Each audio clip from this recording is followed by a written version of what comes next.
Chapter 21 Return to the Star-Praying Lake. You are listening at novelfull.audio. Shut up, you don't have to mind my business. After saying that, Kazak left angrily. The butler on the side saw this and hurried to follow. Only the confused noble young man was left there. He didn't know why the boss, who was arrogant and intolerant of any sand in his eyes, was so abnormal today. Master, what should we do next?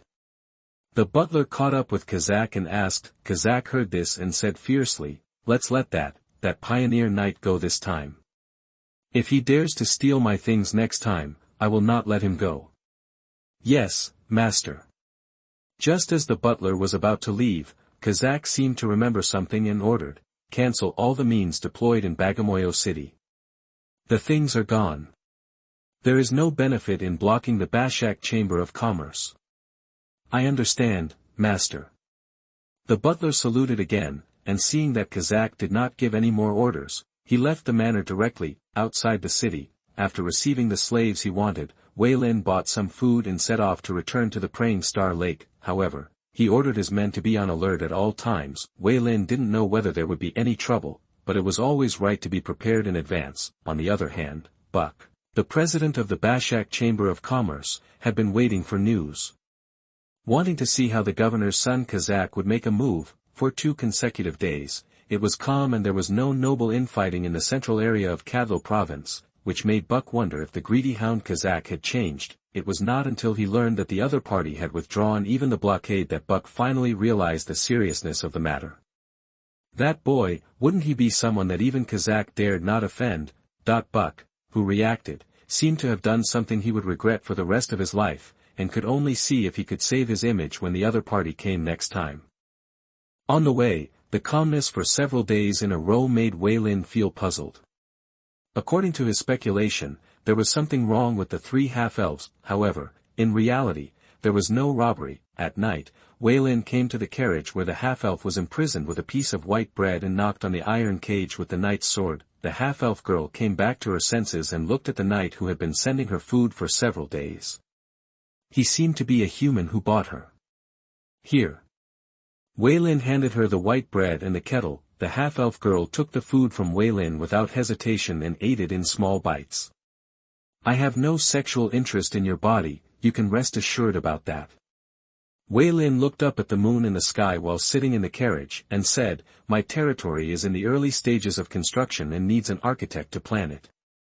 As long as you work for me for 10 years, I can give you freedom. After all, I spent 3,500 gold coins to buy you from the slave trader. The half-elf girl stopped eating, looked at Wei Lin, and said in a common language, my name is Eunice. The light voice sounded in Wei Lin's ears. He turned his head to look at Eunice, nodded, and then left. The rest of the journey was safe and sound. Except for a few gangs of bandits who didn't know how to live or die, which increased the number of bandit slaves in Wei Lin's hands by dozens, there were no accidents. 6 days later, Wei Lin came to the Ridge Castle again, got 100 sets of leather armor and 300 long swords from his cousin Brian, took back the 23 slave bandits stored in the prison, and went to the Praying Star Lake more than 300 kilometers away. On June 21st, when the sun was setting, Wei Lin returned to Qixing Lake with a team of more than 500 people. After being away from home for more than half a month, Baird had taken good care of the surroundings. Of the 5,000 acres of farmland that had been reclaimed, 3,000 acres were planted with yam beans, and the other 2,000 acres were planted with a kind of vegetable root with strong reproductive ability. Wei Lin got off his horse and came to the edge of the field. Looking at the green, his tired heart was relieved. Baird, who got the news, finished his training and rushed to where Wei Lin was. My lord, welcome back. Wei Lin stepped forward to help Baird, who was half kneeling and saluting, and said with relief, thank you for your hard work for more than half a month. My lord has listed detailed plans, and I am just doing things according to the rules, so it is not hard work. During the time I was away, did any emergencies occur? Wei Lin asked Baird as he walked towards the village. After hearing this, Baird immediately replied, within a radius of 30 kilometers, most of the goblin tribes have moved away, leaving a large area of uninhabited land, causing some wild animals to increase. Be on guard. We are short of manpower at this stage and cannot afford the loss. Also, assign a room to the half-elf girl I brought back. Try to satisfy her with whatever she wants. I'm going to rest first. I understand. After returning to the village, Wei Lin entered his cabin and prepared to have a good sleep. After seeing Wei Lin leave, Baird ordered people to settle the slaves he brought back and dispatched a team of soldiers to guard them to prevent anyone from escaping. For the half-elf girl Eunice, Baird followed Wei Lin's instructions, assigned her a separate cabin, and ordered 2 knights to guard it to prevent any accidents. The next day, Wei Lin took a look at Eunice drawing a blueprint, and stopped paying attention to it, and turned to deal with the affairs in the territory. First, select 120 from the 300-strong slaves and mix them with the 30 soldiers in the territory to form an infantry of 150. For the 120 slaves who entered the infantry, they still maintained their slave status. If they wanted to get rid of their slave status, they had to kill 3 goblin warriors or become high-level trainee warriors.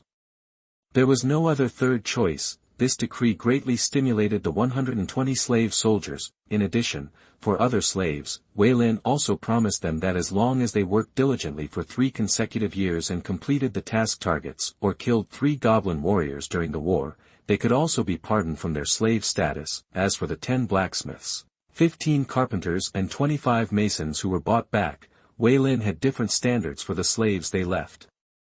Therefore, the hundreds of slaves who came to the Lake of Praying Stars were full of hope in their hearts. With a goal to strive for, everyone burst out with unprecedented enthusiasm. With the serfs who had been pardoned as a reference, they chose to believe the words of the young lord. As for the 100 young men purchased from the Bashak Chamber of Commerce, Wei Lin planned to let Orlando and Heber go to train them.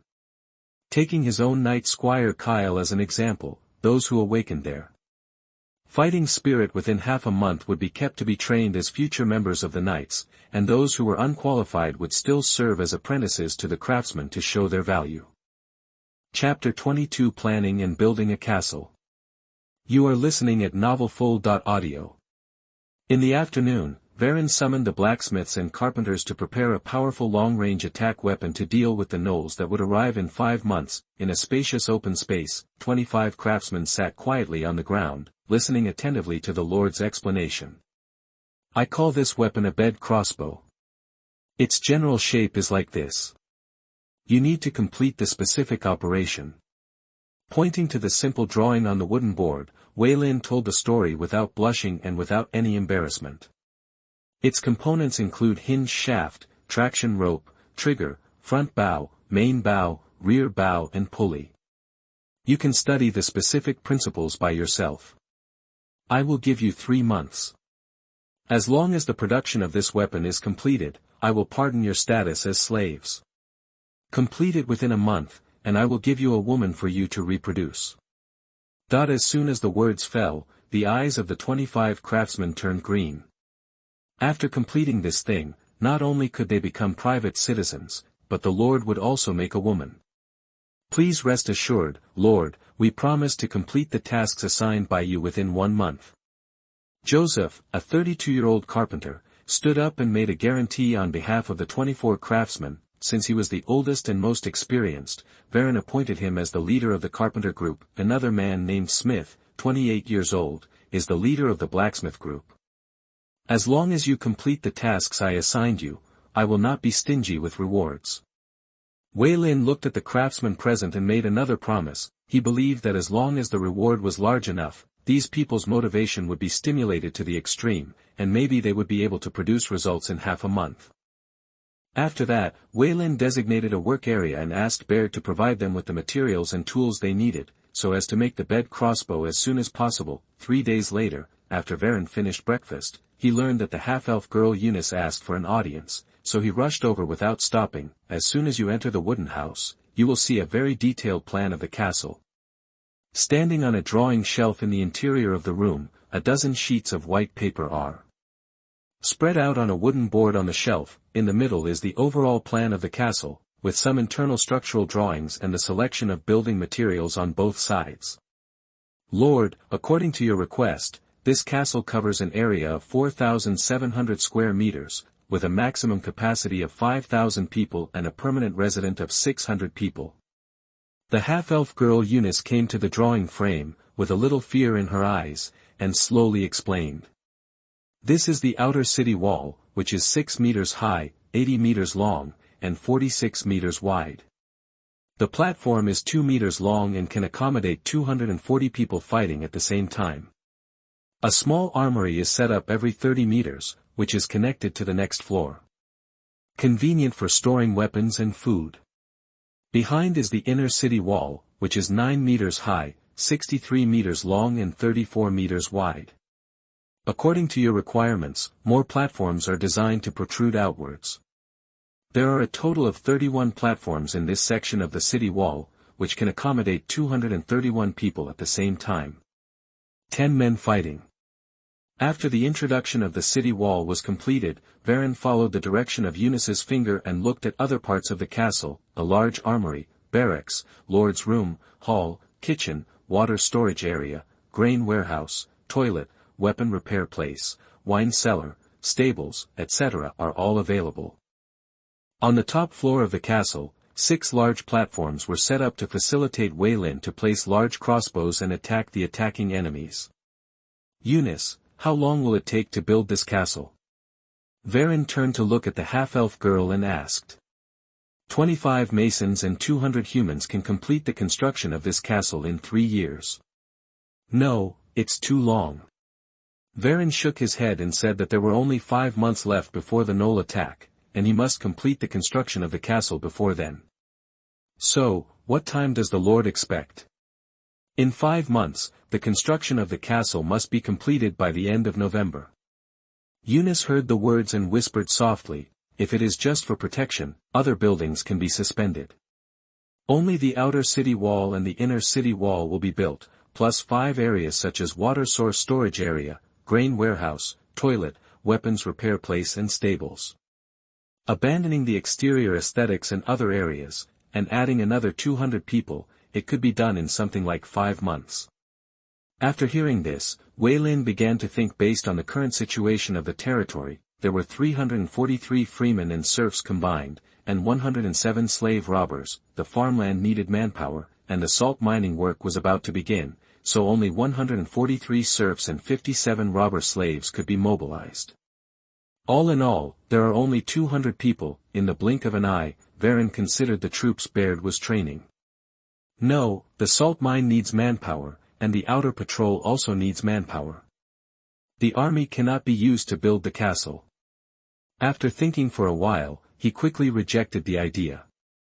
Eunice, I will give you full responsibility for the construction of the castle. The 25 masons will also obey your command, but the manpower is only 200 for the time being. I will find a way later, and you will choose the site to build first. Yes, Lord. The half-elf girl was stunned for a moment when she heard Varen's appointment, and then accepted the task. Afterwards, Weylin left the cabin, thinking about where to get more manpower while walking to fill the shortage of manpower in the territory. In the next few days, under the command of the half-elf girl, 200 workers and 25 masons were divided into 9 groups of 25 people in each group. 3 groups were responsible for quarrying the stone, 2 groups were responsible for transporting the material, and the last 4 groups were responsible for the construction work. After thinking for a long time, Weylin suddenly came up with an idea that cement could be used to make up for the lack of materials, but he gave up the next moment. He knew some of the formula of this thing, but only some of it. Limestone, clay, and iron or powder are ground and mixed in proportion, and then they need to go through a series of steps to become cement, but he didn't. No, moreover, there is not so much time to experiment slowly now. Don't worry about it for now. The boat will naturally straighten itself when it reaches the bridgehead. Maybe a solution to the problem will be found in a few days. Putting this matter aside, Weylin decided to organize manpower to mine salt mines on a small scale to increase the income of the territory. When he left the family, he had 85,000 gold coins in his hand. After a series of expenses, he now has only 53,000 gold coins left. Only expenditure, no income, made him feel very uneasy. On the morning of June 26, Weylin led 2 knights, 3 teams of soldiers, and 60 slave robbers to the salt mine 12 kilometers southeast of Qixing Lake. After 2 hours, everyone arrived at the location of the salt mine. Two knights stepped forward and moved the boulder blocking the entrance, allowing the passage to be opened. Andrew, you take people to supervise these slaves, build a camp first, and start mining salt mines tomorrow. Yes, my lord. A knight saluted and answered immediately. Looking at the increasingly busy camp, Waylin rode a horse with a team of soldiers to patrol the surroundings and drive away wild beasts to ensure the safety of the camp. Chapter 23, Digging the Salt Mine and Finding Out About the Mithril Mine. You are listening at novelfull.audio. Patrolling around the salt mine, Varen discovered many beasts, many of which were on the verge of evolution. We must find time to clean it up, otherwise these beasts will grow up and cause another big trouble. After killing a few grey wolves, Waylin wiped the blood on the knight's sword and muttered to himself. On the third day after arriving at the salt mine, after seeing the first batch of mineral salt being excavated, the camp gradually got back on track. The perimeter of the camp was made up of logs stuck into the ground, and each log was sharpened to prevent the intrusion of wild animals. Many traps were set up near the wooden fence, on the one hand to prevent these robber slaves from escaping, and on the other hand to prevent the intrusion of wild beasts. On the last day of June, with 3 carts of salt mines and a team of soldiers, Waylin returned to the Lake of Praying Stars along the road. After today, it was the first day of the month again. He was somewhat looking forward to some important news that fate would tell him. Hoping to solve the problem of castle construction, returning to the Lake of Praying Stars, Waylin asked the soldiers to bring the salt mines to the warehouse for storage, and began to patrol the territory to inspect the construction results of the past few days. Sir, I have some ideas, and I would like to get your permission. Seeing his master arriving, Baird stepped forward and saluted Waylin. Tell me about it. Looking at the soldiers training hard on the training field, Waylin nodded with satisfaction and responded to Baird. Sir, the number of trainee warriors in the team has exceeded 30, reaching 37. I want to select 20 of them, wear iron armor, train them in more demanding methods, stimulate their potential, and grow into masters. The sharp sword. The 20 sets of armor stored in the warehouse are just sitting idle, why not make use of them? Varen patted Baird on the shoulder and left the training ground with a smile. Thank you, Lord. Baird was very excited and his plan came true. On the other side, Varen was very clear about Baird's thoughts. Orlando was training 112 or 13-year-old children to cultivate strength with him as the core. Seeing this, Baird will inevitably choose other directions to make breakthroughs and exert his own value. He is happy to see this kind of healthy competition. On the night of July 1st, the sweet voice sounded in Waylin's ears again. 15 kilometers east of Lake of Prayer for Stars, there is a small mithril mine 30 meters underground, with a reserve of 200 tons. What? Mithril mine. Waylin's eyes lit up when he heard the news. This was much more valuable than the salt mine. Mithril, as a rare material, is silvery white in appearance, stronger than steel, but very light, has good energy guidance, and has the effect of breaking shields. When forging a weapon, adding a small amount of mithril into it will increase the weapon by 1 or 2 levels. These 200 tons of mithril ore can be conservatively estimated to refine 3,000 kilograms of mithril. According to the current market value, 1 gram of mithril is worth 4 gold coins. This small mithril mine is worth 6 million gold coins, which is equivalent to 2 years of tax revenue from the Akers family. Even so, this thing is hard currency, with a price but no market. We must arrange for someone to excavate as soon as possible to avoid long sleepless nights and being discovered by others. Taking out the map, Waylin discovered that 15 kilometers east of the Lake of Prayer for Stars was the border area of a barony, only 3 kilometers away from the border. Now he is still in the development stage. According to the laws of the kingdom, there is no boundary to develop the Knight territory. In other words, if the other party finds this place and sends troops to occupy it, it does not need to bear any legal responsibility. Although he has the backing of his family, it is because he does not have enough benefits for others to take risks. Thinking of this, Waylin decided to allocate manpower tomorrow to dig the mithril mine 15 kilometers away, and personally stay in charge until the excavation work was completed. One night passed, and just after dawn, Varen ordered Baird to leave 2 groups of soldiers to take charge of the safety of the Lake of Praying Stars, and all the remaining 110 people. followed him and left. After receiving such an order, Baird was very confused, but as a loyal knight, he did not ask the reason. He left 2 groups of soldiers to be led by 2 knights to maintain the order and safety of the territory, and then followed with the rest of the army. Varen's pace. After 3 hours, Varen found this location according to the detailed map of the Yellowstone area provided by Alec's cousin. Baird, take the people to set up a camp first, and start mining tomorrow. Whelan put away the map and ordered Baird on the side. Yes, Lord. Baird was even more confused, but he accepted the order without any hesitation. With the efforts of 110 soldiers, a defensive camp covering an area of 300 square meters was established. At night, Varen called Baird alone into a tent and asked the guards on guard to retreat 10 meters away to guard him. Baird, can I trust you? Varen asked in a deep voice with a serious face, staring at the knight given to him by his family.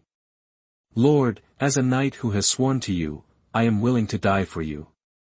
Baird stood up, adjusted his clothes, knelt on one knee on the ground. His attitude was solemn and solemn. Whelan looked at Baird for a long time, and then said, What I am going to tell you next, at this stage, other than you and me, no third person can know. Please let me know, Lord. Baird replied without hesitation. 30 meters below our feet, there is a small mithril mine with a reserve of 300 tons. Baird was shocked when he heard this, and said in disbelief, My lord, is this true? Absolutely true. Whelan nodded and said, Next, digging the mithril mine will be handed over to your army. Please rest assured, my lord. If there is a third person who knows the existence of the mithril mine, I am willing to offer my head. Baird solemnly declared and made a promise to Whelan. Most of the soldiers outside were born serfs and slaves.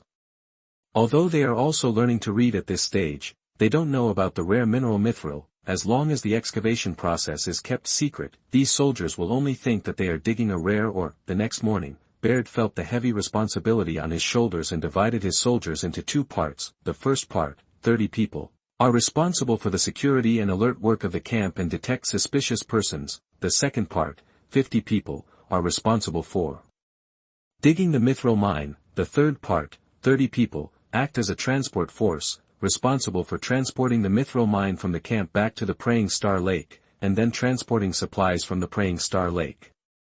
During the free time, they will dig the mithril mine with the soldiers in the second part. Whelan decided to take charge of the transportation work himself. Window_Tabula equals window_Tabula_Tabula.push, mode, thumbs, feed, 01, container, tabula, below, article, thumbnail, 300x250, placement, below article thumbnail, 300 by 250, target_type, mix. Chapter 24 Barony of Cleveland. You are listening at novelfull.audio.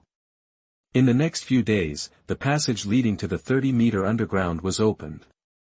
During the excavation, Baird personally went to the scene and used his fighting spirit to smash the hard boulders. In the tent, Whelan was very excited when he saw the first piece of mithril ore excavated, and so was Baird standing next to him. Wine took the mithril ore, looked at the luster on it, and said with a smile, With mithril, our weapons will be stronger than the enemy. The protective ability of the armor will be improved, and more importantly, it can break the shield. My lord, according to the current progress, 2 tons of mithril ore can be mined a day, and it will take about 5 months to mine. Well, be cautious during the excavation and pay attention to the surrounding situation. Whelan put down the mithril ore in his hand and ordered in a deep voice, This is the miracle of our rise and a huge fortune. No matter how cautious we are, it is not too much. I understand. Baird saluted with his chest and said seriously, For the next 10 days, everything went smoothly. However, the excavation of Whelan and his team still attracted the attention of the Lord of the Barony of Cleveland. Could there be something fishy when a group of well-equipped soldiers stayed in the desert for more than half a month for no reason? At this moment, in a small and exquisite castle in the administrative center of the Barony of Cleveland, Brandon Hodgson heard the knight's report and asked with a puzzled look, They really stayed in the wilderness for more than half a month, and there is no sign of leaving until now. Yes, sir, they were stationed here in early July. Because the other party set up a long range of alert, it is not possible to clearly detect the situation, but from a distance, the other party seems to be mining. Mining. Brandon Hodgson stood up suddenly and asked again, "Did you see clearly that the pioneer knight was mining?" "My lord, I guarantee it on my honor." The knight looked at Brandon and said very solemnly, "At night, you send someone to observe closely. I need to know the exact news." "Yes, sir." After the knight left, Brandon sat down again and tapped the table regularly, guessing what kind of mineral deposits the other party had dug. As he kept thinking, Brandon's eyes became sharp. This place was only a few kilometers away from his territory.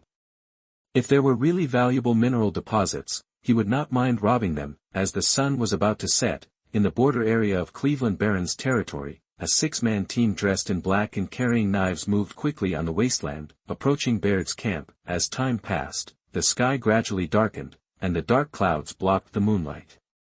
Except for the fire in the camp, the surroundings fell into darkness. The 6 members of the Cleveland Barons reconnaissance team arrived 300 meters outside the camp and then lurked, waiting for the right time. "Captain, the surroundings have been explored clearly, and 3 traps have been found, here, here, and here." A man in black came to the trainee high-level knight in the team, drawing circles on the map while reporting. The trainee knight found that these 3 locations were very tricky. Fortunately, his subordinate had such training and knew how to set these traps. Otherwise, he would have been discovered by the enemy before he approached the camp. "Give orders. Our main task is to scout intelligence. If we are discovered by the enemy, we must retreat as soon as possible." After hearing this, the other 5 people nodded silently, closed their eyes and rested, waiting for the arrival of late night. At 12 o'clock, the most sleepy moment, Baird, as usual, took his weapons and started his first patrol at night. There is a mithril mine buried under the camp.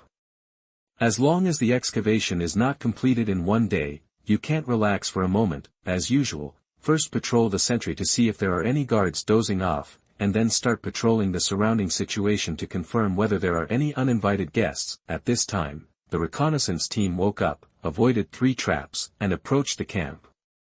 "Who?" Baird's ears moved slightly, looked suddenly to the northwest, and shouted loudly. The soldiers patrolling around reacted immediately, holding spears, and came to the side of the knight, taking a fighting stance. In the dark night, the reconnaissance team lay on the ground, not daring to move. The leading trainee knight was so scared that he was sweating. He didn't expect that at the most tiring moment, there would be such spirit.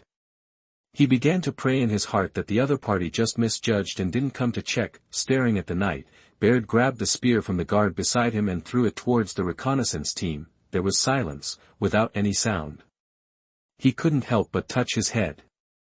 Could it be that he was worrying too much? "Sir, do you want me to go over and investigate?" the captain on the side asked respectfully when he saw this. "Yes." Then, the 10 people presented the search object according to the training method and moved in the direction where Baird threw the spear. On the grass, a man in black was pierced through the thigh by a spear, but was covered tightly by his companions and dared not make a sound. Seeing someone coming, for the sake of his own life, the trainee knight could only wave his hand to signal the other 5 to retreat. 10 minutes later, the captain came to Baird with a bloody spear, beat his chest and reported, "Sir, there is human blood on the spear. There are invaders tonight. Continue patrolling, I'll go to the warehouse to check." As soon as he finished speaking, Baird took 2 steps at a time and walked towards the warehouse in the center of the camp. "Sir." The 2 people standing guard in front of the warehouse saluted immediately after seeing this. "Did you find any strangers?" The 2 looked at each other and answered, "No, sir, there is no one here except us." Baird frowned, pushed the door open, counted the mithril ore mined in the past 2 days, and was relieved that there was no loss. "It seems that someone has found clues and sent people to investigate. We must report to the master as soon as possible." Afterwards, Baird decided to stay here tonight to ensure the safety of the warehouse. The next morning, when Wei Lin arrived at the camp, Baird reported to him what happened with a pair of panda eyes. As expected, it should be the work of the Barony of Cleveland. "Sir, how should we deal with it next?" Baird asked after hearing this. the Barony of Cleveland covers an area of more than 1,500 square kilometers and has a population of 13,000. The Lord is Brandon Hodgson, who has 16 bronze knights, 63 knight attendants, 20 archers, and 300 soldiers. According to normal operations, they may have to face more than 1,000 serfs. After thinking for a while, Waylin immediately ordered, "First, let everyone stop digging for the mithril mine and wait for my next arrangement. In addition, send someone back to the Praying Star Lake to transfer the other 6 knights. I will go to the camp to make arrangements and ensure that they will not return." Yes. Chapter 25, Battle. You are listening at novelfull.audio. Barony of Cleveland, in the castle. After Brandon got the news he immediately asked the butler to summon the knights and troops to assemble in the castle. A place where high-level bronze knights are stationed must be rich in mineral deposits, thanks to the assistance of 3 relatives. The information obtained by other nobles in Cardro province showed that the young eagle of the Ikes family only had 3 high-level bronze knights in his hands. Brandon Hodgson, who thought he had the upper hand, decided to take the enemy by surprise, summoned an elite army, surrounded and suppressed more than 100 opponents, and captured this unknown mineral deposit. 3 days later, thousands of troops gathered in front of Brandon Castle. Looking around, standing at the front are 12 bronze knights, including 3 high-level bronze knights. Together with Brandon himself, they are the 4 strongest people in the Baron of Cleveland. Behind them were 40 apprentice knights, wearing leather armor and riding horses of different kinds, full of energy. Then there were 200 soldiers wearing half-body armor and holding spears. Their strong bodies and vague fighting spirit marked their combat effectiveness. Next to the phalanx of soldiers, there were 20 archers holding longbows, an achievement that Brandon was proud of. The difficulty of cultivating an archer was second only to that of a knight. The surrounding minor nobles were very wary of Brandon having so many archers. Finally, the most numerous and most defeated serfs were undoubtedly the serfs holding manure forks and wooden sticks. They were listless and insensitive at the back of the team, and there were more than 800 of them, like zombies. Brandon looked around, nodded with satisfaction, and ordered loudly, "Let's go." A team of thousands of people followed the marching team of knights, trainee knights, soldiers and serfs, and left the open space in front of the castle, pulling a marching team of more than 2,000 meters towards the camp where the mithril mine was located. In the camp, after receiving the news of the attack led by Baron Brandon of Cleveland, Baron turned to look at Baird. "How is the trap set up?" "Please rest assured, Lord." Baird responded with excitement on his face. More than a dozen tunnels, large and small, have been laid out, and manpower has been deployed in the tunnels. As soon as they hear a signal, they will pull the switch and catch the opponent off guard. Everything is ready, we just need Brandon to verify our results. At this time, a soldier entered the camp, knelt down on one knee, and reported respectfully, "Your Majesty, a large number of troops are approaching us, with as many as 1,000 people." "Explore again." "Yes." After the soldiers left, Varen went directly to Baird to assemble the troops and prepare to face the enemy. This time, he planned to capture the opponent alive and blackmail him to solve the problem of insufficient manpower. Outside the camp, except for the 20 soldiers who were ambushing underground and preparing to activate the mechanism, the other 90 soldiers were all assembled, wearing leather armor, iron swords on their waists, and holding long guns, patrolling in front of the formation. Every soldier's eyes are filled with the desire to fight. As long as they kill the enemy and gain military exploits, they will get freedom, money and women. This is the Lord's promise to them. Not long after, the army led by Brandon appeared outside the camp, got into formation, and slowly advanced towards the camp. Wei Lin looked closely and saw that it was exactly what he had guessed. The serfs walked in the front, followed by the soldiers supervising the battle, and on both sides were the knights and attendants. 13 knights armed to the teeth were at the rear of the team, following the team forward. This is the most common fighting method among the lower classes in this world, and it exists widely in the wilderness of this world. Calculating the distance, Wei Lin gradually raised his right hand, preparing to let the soldiers on the side ring the gong to release a signal. In the enemy's formation, a knight came to Brandon and said in a deep voice, "Lord, the opponent has only 100 people, but..." He didn't panic when facing thousands of us. "Is there some ambush?" After hearing this, Brandon said arrogantly, I have thousands of people, 10 times as many as the enemy. Even if there is an ambush, they can't catch me. The final victory will definitely belong to me, don't worry. This subordinate is worrying too much. The knight lowered his head in shame and said to Brandon, as time went by, the distance between the two sides became closer and closer, from the first 1,000 meters, to 800 meters, and then to 400 meters, I saw all the serfs passing through the trap, and when the opponent's infantry stepped into the trap area, Wei Lin made a prompt decision and issued instructions. The soldiers on the side received the order from the Lord and struck the gong directly, bursts of sound echoed through the wilderness. The soldiers lying in ambush pulled hard on the ropes in their hands and tore off the wood supporting the ground. In an instant, before Brandon's eyes, half of the infantry formation fell into a deep pit filled with spikes. All the archers died in the pit before they had time to play their role. Wails filled the ground, and most of the infantrymen who fell into the trap died on the spot. A few of them were still breathing, but they were not far from death. The surrounding soldiers witnessed the death of their companions and were in a daze. Under the scolding of the knight, they gradually came to their senses, but Verina gave them a chance to regroup, pulled down his mask, leveled the horses, led the remaining 6 knights, and began to sprint with all his strength. At the same moment, the infantrymen behind them threw spears at the chaotic serfs, then drew out their iron swords and followed Varon in a charge. Don't want. Spare your life, spare your life. Ah. Puff. The sallow-looking serf watched as his body was penetrated and torn apart before the powerful force. Stepping on the bodies of these serfs, Wei Lin's speed did not slow down.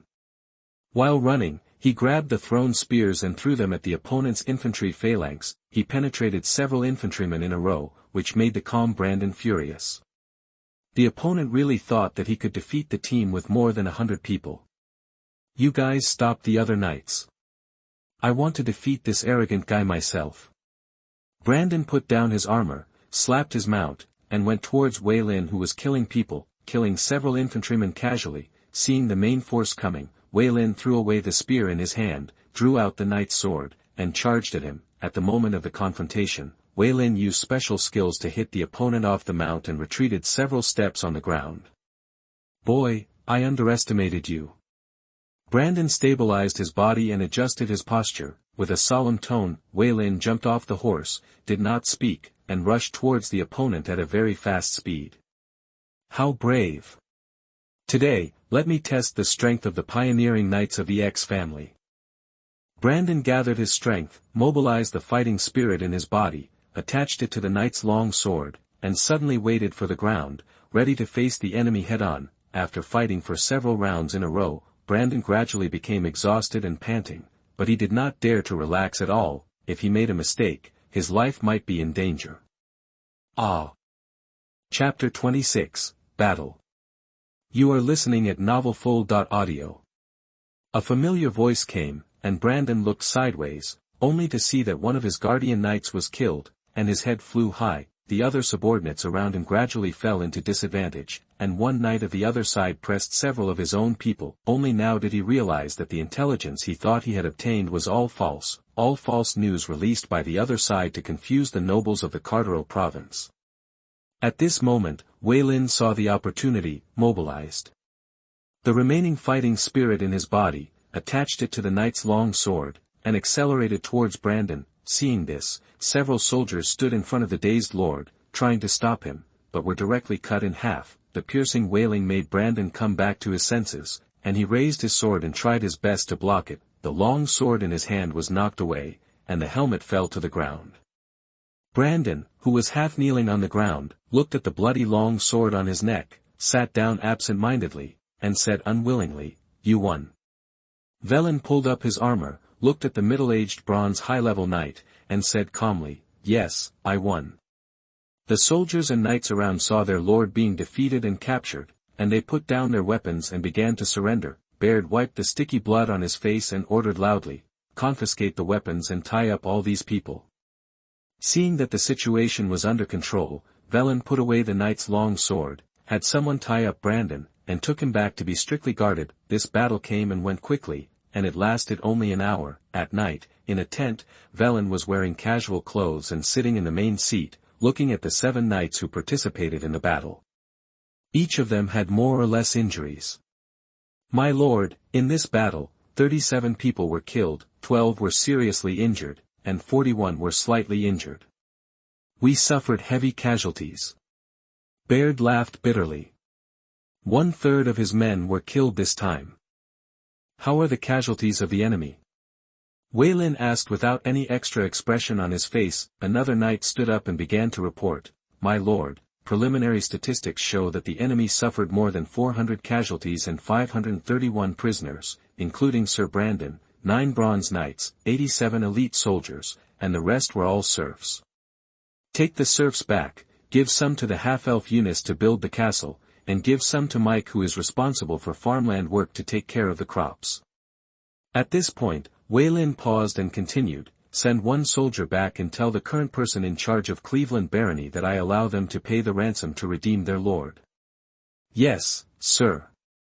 The knight saluted with his chest and answered loudly. After the meeting, Waylin walked out of the tent and came to the camp where the seriously injured were. Seeing the soldier lying on the ground with a pale face and dying, Waylin's cold heart was a little painful. He was not one of those nobles who regarded human life as worthless.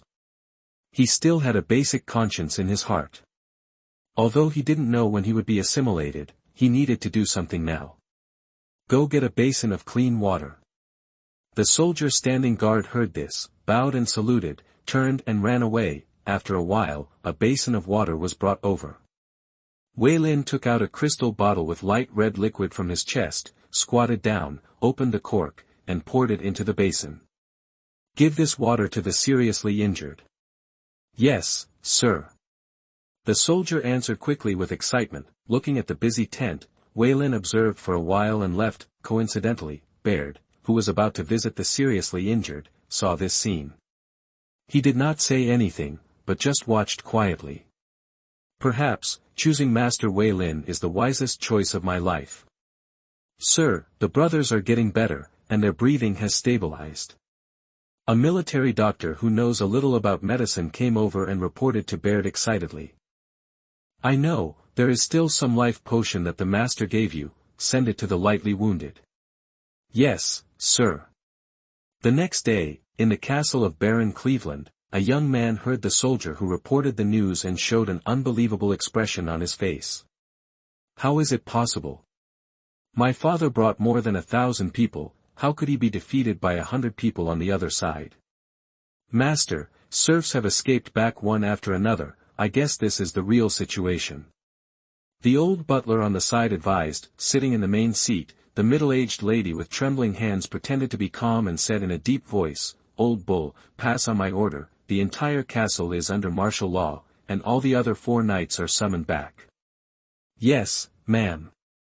After the butler left, that she looked at the soldier and continued to ask, "What requirements does the other party have before they are willing to release the master and the other knights?" "Madam, the other party did not say it clearly, but just told me that negotiations will be held at the border on the morning of July 19th. You go down first." "Yes." The 2 guards helped the injured soldier out of the hall, leaving the middle-aged lady and the young man alone. The oil lamp flickered in the hall. Brandon's eldest son Lay Boer was very anxious. He looked at the middle-aged lady and couldn't help asking, "Mother, what should we do next?" "For now, we must redeem your father and other knights first, otherwise we can't defend the huge territory of Baron Cleveland." After hearing this, Lay Boer was very confused. "Mother, even if several lords around covet it, according to the laws of the kingdom, they—" "Fool, the danger comes from the family." The middle-aged noblewoman stared at her son, wondering why she gave birth to such a fool. Then, she began to prepare for the negotiations 2 days later, striving to redeem the main combat power of the territory. On the other hand, due to the captives in the camp, the work of digging for mithril had to be suspended. Thanks to the life potion provided by Waylin, the 12 seriously injured soldiers were out of danger and their strength was greatly improved, which was a blessing in disguise. Other lightly injured soldiers received a small amount of life potion diluted with water, and their injuries were greatly recovered. In a tent, Waylin and Brandon sat opposite each other and exchanged chess. "Your strength is very strong, why do you come here to become a pioneer knight?" Brandon put down a chess piece, looked at Wei Lin, and asked. Maybe it's for a dream, or maybe you don't want to live an ordinary life. Wei Lin simply replied and put down a chess piece. Next, how much ransom do you plan to ask for?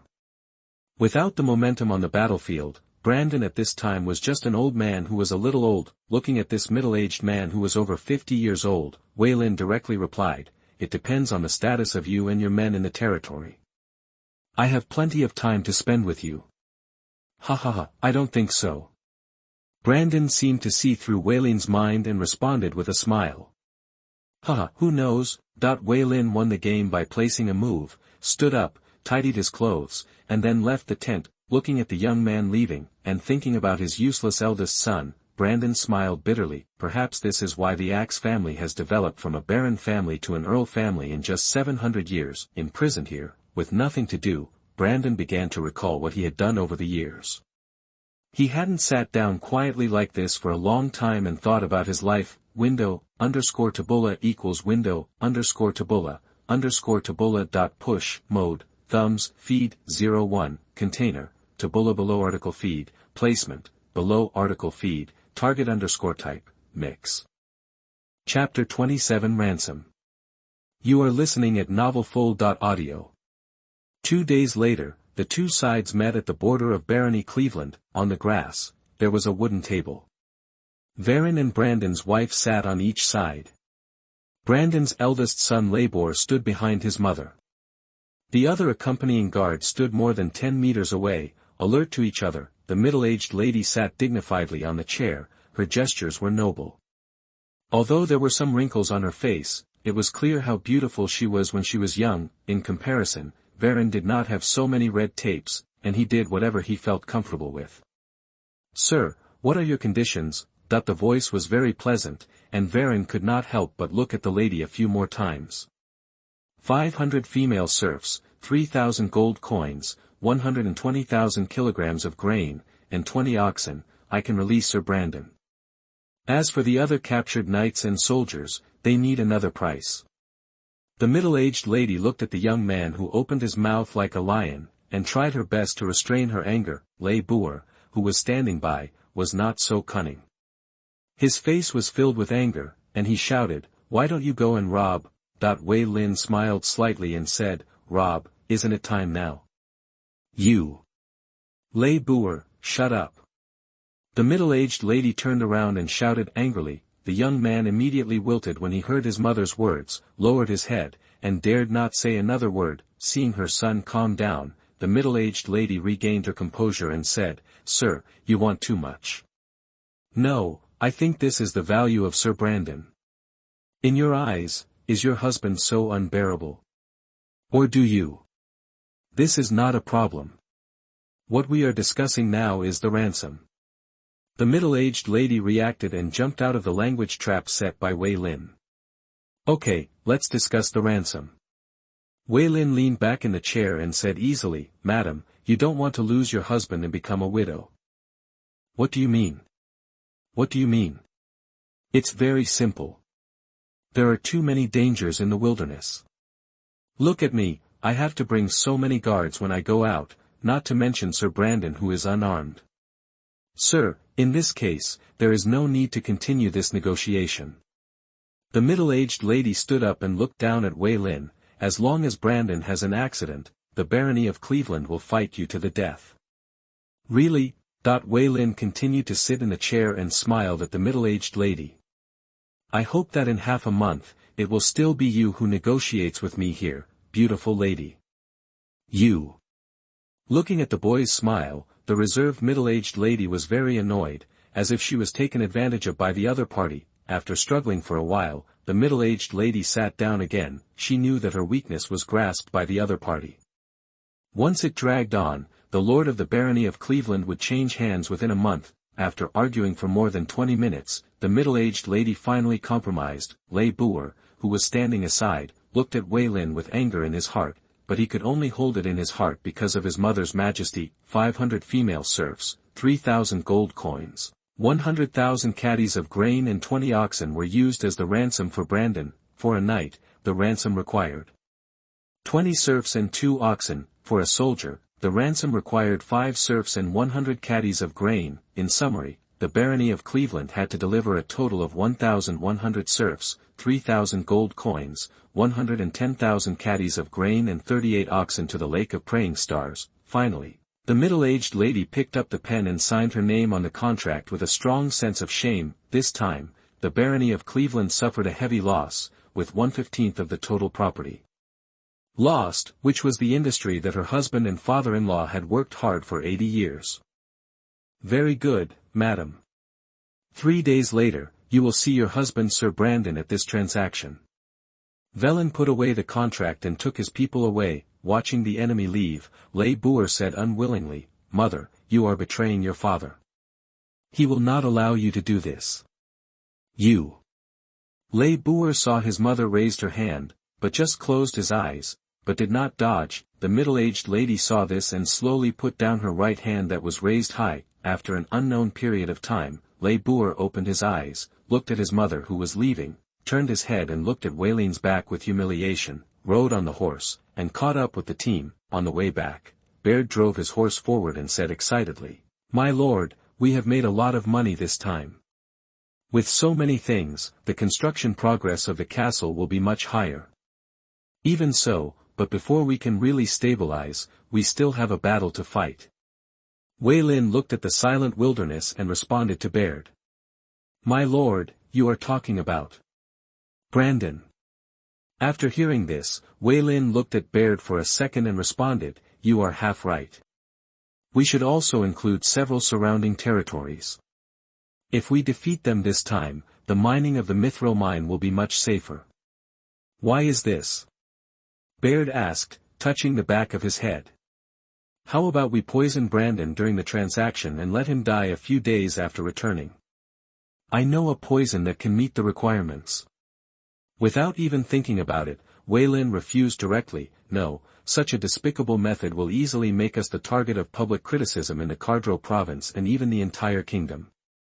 My lord, since it is not possible, how can we deal with the alliance of several territories with the troops in our hands? Don't worry, I have my own plan.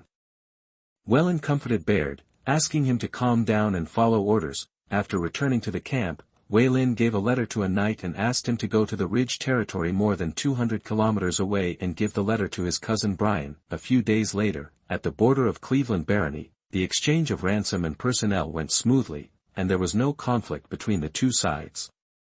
As soon as he returned to the castle, Brandon asked the butler to invite several nobles around to discuss important matters. On the other hand, Waylin returned to the Lake of Praying Stars with more than 1,000 people and many supplies, preparing to replan the construction of the territory and prepare for the next battle. First, select 200 strong men from the captured serfs and traded serfs and hand them over to a knight of the Lake of Praying Stars for training, so that they can be used in a few days. In addition, 300 people were assigned to the half-elf girl Eunice to make up for the shortage of manpower in the construction of the castle. Finally, the others were handed over to another knight stationed at the Praying Star Lake to manage the farmland, level the river and cut wood. The next morning, as soon as Waylin got up, Orlando ran over excitedly to announce the good news.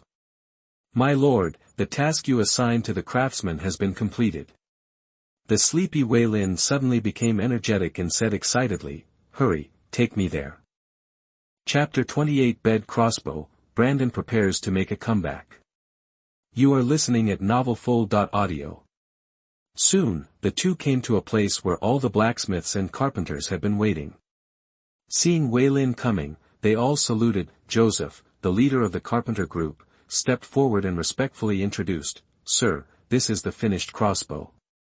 Waylin stepped forward and looked at the crossbow, which overlapped with the scene he saw in his previous life. Bring a spear. After hearing this, the carpenter on the side immediately took a spear and stepped forward.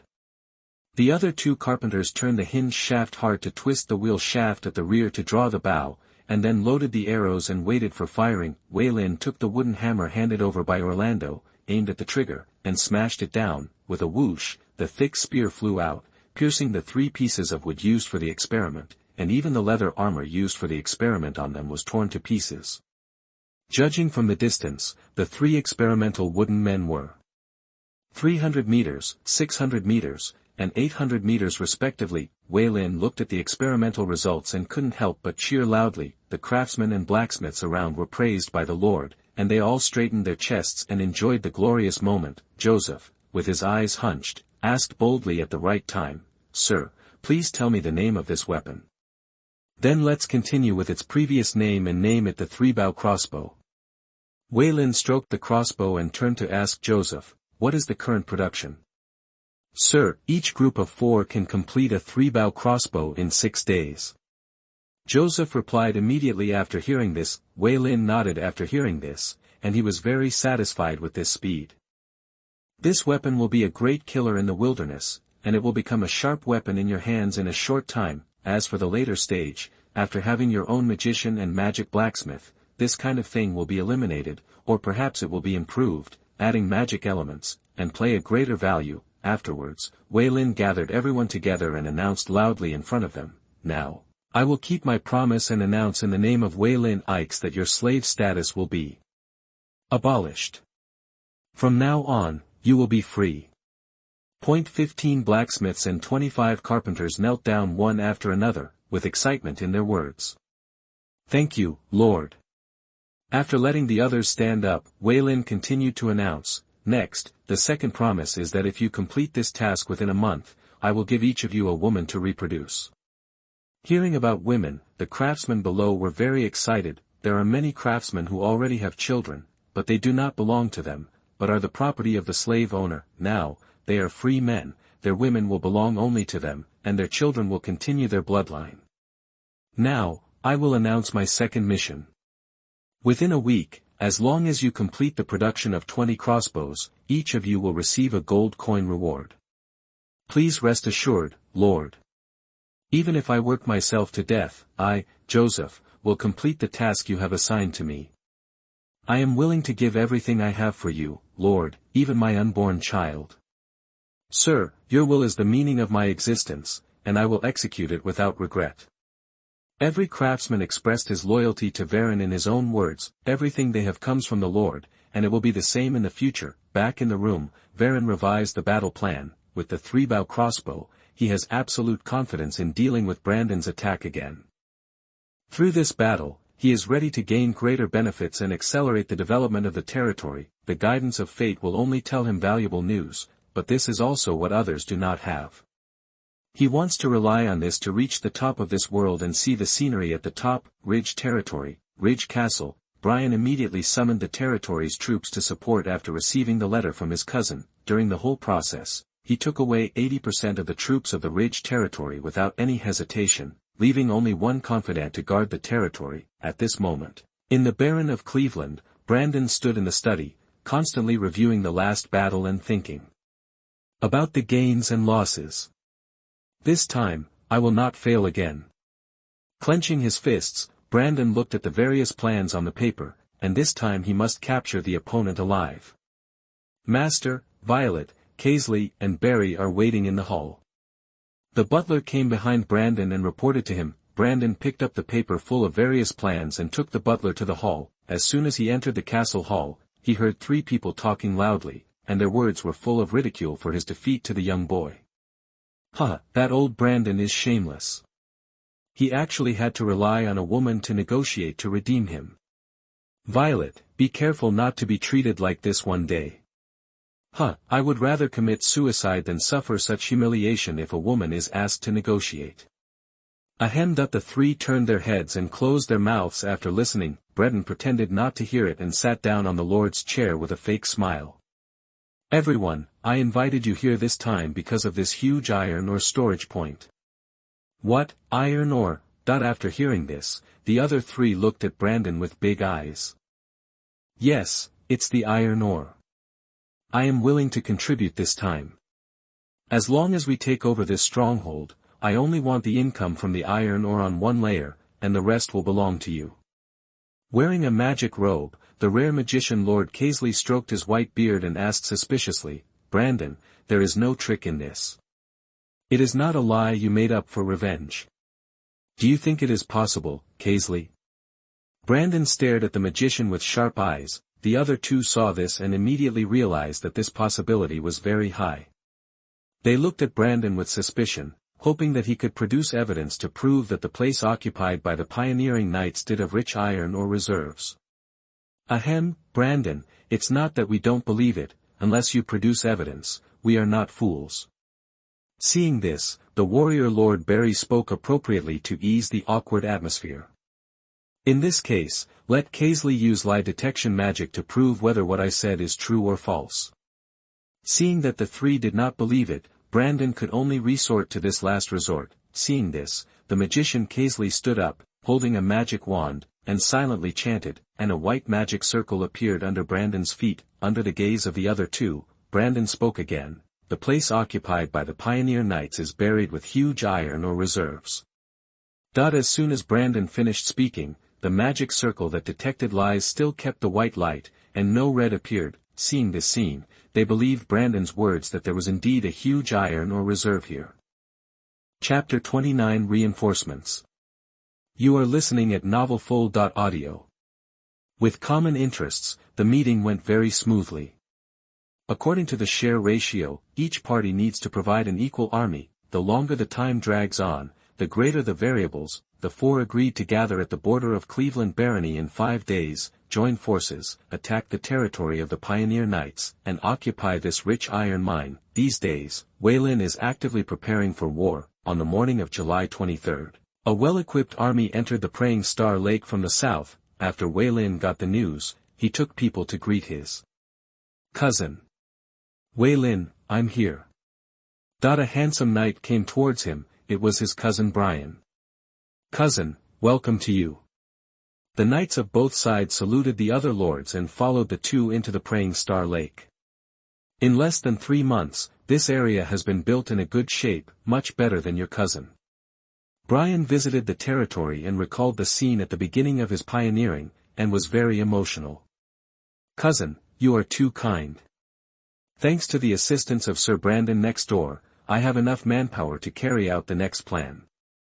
Waylin responded with a smile. After talking all the way, they came to a wide grassland, where rich food and drinks were laid out, and many knights began to attend a banquet. During the banquet, Waylin introduced the surrounding situation to his cousin while telling his plan. Waylin, I don't think it's necessary to go through so much trouble. Your cousin brought 50 bronze knights, 200 knight attendants, and 600 elite warriors this time. Just set up a posture and confront the opponent from the front to defeat him. Brian rubbed his swollen head, waved his hand to interrupt Waylin who was talking endlessly, and told him the simplest and crudest plan.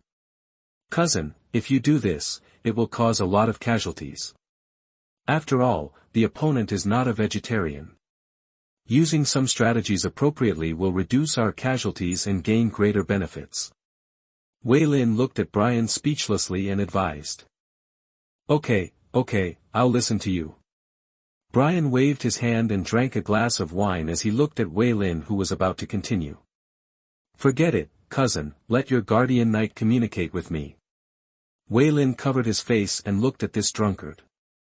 He really didn't know how his cousin could conquer a territory twice as large as that of Cleveland Barony in just 6 years and manage it in an orderly manner. At 3 o'clock in the afternoon, the banquet ended, and many drunk knights fell to the ground and fell asleep. As a last resort, Waylin could only ask Orlando to bring some blankets to cover these people. Lord Waylin, I am the guardian knight and CEO of the Lord, you can call me Adrian. A well-dressed young man appeared in front of Waylin. Feeling the fluctuations on him, Waylin said in surprise, Magic Knight? My lord has a good eye. The young man responded politely and elegantly. Now, Waylin understands why the Ridge territory is managed so well, and the reason may be due to this person. Magic Knights are knights who use magic power. They have the advantages of both magicians and knights. They are powerful and intelligent, which is their synonym. Then, Waylin took Adrian to a wooden house, spread out a map, and began to explain his plan. In this battle, we will face the attack of 4 territories. I estimate the size of the enemy army to be 3,000 people, of which 60% will be serfs, which means that we are facing only 1,200 regular troops. Chishing Lake can dispatch 300 infantry and 15 bronze knights to be placed in front to attract the attention of the enemy. As for you, the other party does not know your existence in advance, so you can ambush in the side area, wait for my signal, attack from the side and rear, raid the other party's command center, and defeat their core strength. After hearing this, Adrian asked in confusion, Lord Wei Lin, please forgive me for offending you, can your 300 people withstand the frontal attack of 3,000 people on the other side? You don't need to worry about this, I have my own way to deal with it. Wei Lin smiled mysteriously and said to Adrian, this action aroused the curiosity of the Magic Knight, who wanted to know how the other party could stop 3,000 people with only 300 people. After entering the Praying Star Lake, he had already found out that there was no Silver Knight here. Knock, knock, knock. Hearing the knock on the door, Wei Lin said, come in. Orlando pushed open the door and reported, my lord, we caught 6 escaped serfs, all of whom were slaves traded back a week ago. Demoted to third-class slaves, and sent to the salt mine after the war is over. Yes. After Orlando left, Adrian naturally understood that these people should be spies planted by the other party in the Praying Star Lake. When they learned that a strange army had entered, they could not wait to escape and go back to report. However, in comparison, he was very interested in this young knight. At the age of only 13, he was already a bronze mid-level knight, and his talent was amazing. On July 25th, the sun was shining, the 4 lords and their subordinates gathered at the border of the Cleveland Barony, 60 bronze knights, 300 knight attendants, 1,000 warriors, and 3,000 serfs were. The main force of this expedition, Violet, Kaisley, and Barry were full of energy, as if they had seen the dawn of victory. They didn't believe that a pioneer knight who had just come out could resist such a powerful force, but Brandon felt something was wrong. None of the spies arranged in the slave team came back, which made him feel uneasy. This time, I must kill that young man and avenge Brandon by the way, ha ha ha. Violet looked at Brandon proudly and said it in front of everyone without hesitation. Violet's subordinates raised their weapons one after another, looking at Brandon's army provocatively, showing off their bravery. My lord, they. A knight was very angry and pointed at Violet and said to Brandon. Forget it, I feel something is wrong, let our people slow down. Brandon was not angry about Violet's tricks, and turned to give orders to the knights. He had long passed the age of blood and vigor. How could he be provoked like this and run to be cannon fodder? Seeing this scene, Violet was tactful and did not continue, and scolded his men to shut up. Let's go. Under the order of the temporary commander-in-chief Violet, the large army began to move forward, heading towards the camp where the mithril mine was located. According to the agreement, Violet's troops were in the front, followed by the troops of Leslie and Barry, and Brandon's troops were at the end, with only about 500 people in total. Due to the heavy losses in the last battle, he did not have enough money and equipment to rebuild the troops in a short time. Chapter 30 The Second Battle for Oregon. You are listening at novelfull.audio.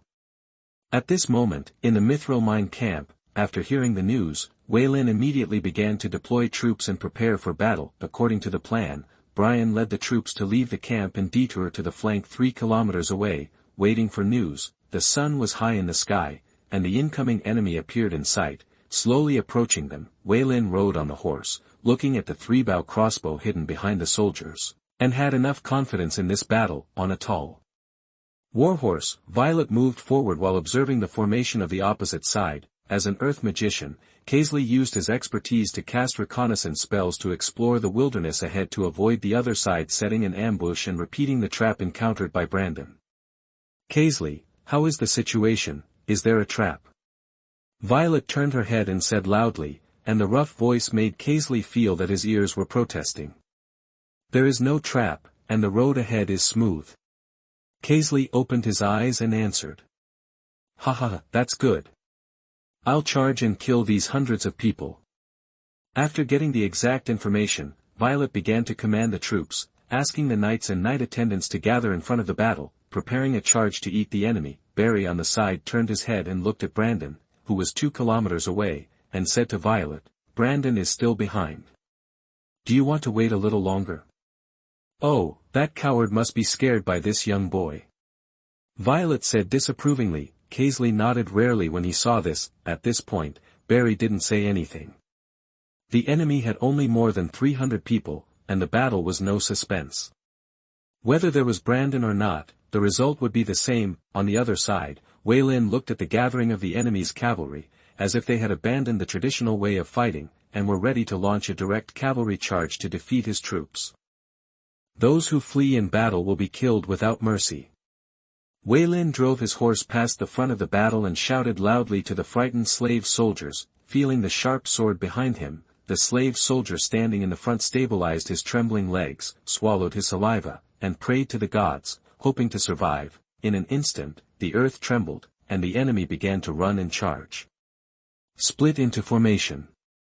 The slave soldiers in the front row heard the order and separated the formation according to the training, revealing the hidden 23-bow crossbows. Ready. The two soldiers standing on the 3-bow crossbow operated the hinge shaft and twisted the wheel shaft at the rear to draw the bow. Seeing the bowstring tightened, the soldier standing behind took out a long spear and placed it on the 3-bow crossbow. Wei Lin raised his right hand and calculated the distance. When he saw the opponent approaching 800 meters, he put his hand down and ordered loudly, "Release." The soldier holding the hammer heard the order and hit the trigger. With a whoosh, the long spear made of mithril flew out. Puff. The bronze intermediate knight who rushed in the front felt pain in his body, slowly lowered his head, looked at the bull-sized gap in his chest, and fell off the horse. 20 spears mixed with mithril, the iron and leather armor of the knights and knight attendants were easily penetrated as if they were made of paper. Violet looked at the more than 30 people running in front of him and fell, and roared loudly, "Ah! I want you to die." Those were all his men, and 1/3 of them were directly lost. 10 years of accumulation were gone just like that. Soon, the second round came as expected. Dozens of people fell off their horses again, and their lives and deaths were unknown. Charge, charge, and tear them apart. Violet's eyes were red, and she held the spear tightly, with only the villain Wei Lin in her eyes. When the third round ended, the enemy was less than 400 meters away from the front line, and the soldiers raised the 3-bow crossbow and retreated quickly. Form a formation. At the back of the team, Wei Lin gave a cold order to let 200 slave soldiers form a formation and prepare for the first wave of impact. These were the 200 consumables he selected a week ago. Just for now, thanks to the devilish training and the pressure from the knights in the rear, the 200 slaves rearranged themselves into 4 rows, raised their 4-meter-long spears, and welcomed the knight's impact. Violet, whose reason had long been devoured by anger, mobilized the fighting spirit in her body and kept issuing orders. Charge forward and tear them apart. In an instant, the dozen slave soldiers standing in the front row were directly turned into minced meat, and the dozens of slave soldiers behind them were thrown into the sky under the impact. Kill, kill, kill. Violet, who entered the crowd, discarded her spear, waved her knight's sword, chopped the slave soldiers, and kept approaching the hill where Wei Lin was. Send a signal. Yes, sir.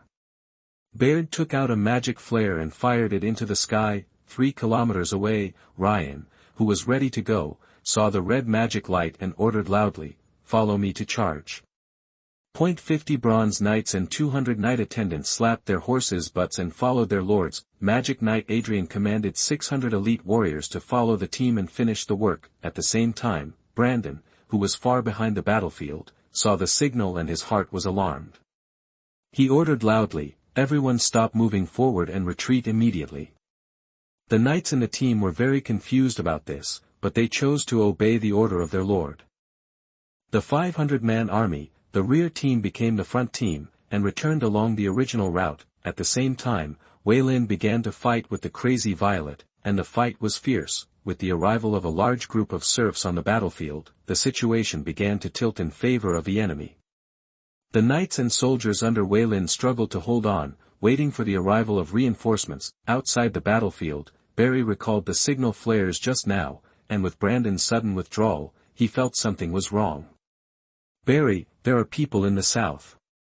Kaisley, who had closed his eyes to rest, suddenly opened his eyes, with a look of horror on his face, and said to his companions, "What?" Hearing this, Barry turned his head and saw Brian appearing in the sky against the setting sun, heading towards where they were. "Not good, there is an ambush." At this time, he hurriedly mobilized the infantry to form a human wall to block the knight's charge. Kaisley was not idle either. He raised his staff and mobilized his magic power to form a low wall 100 meters long and 1.5 meters high in front of the infantry. This magic drained Kaisley's magic power and made him sit on the ground. 2 apprentice mages came forward, helped their teacher up, took out the precious mana-restoring potion, and gave it to him. Barry saw this and could not pay attention to it for the time being.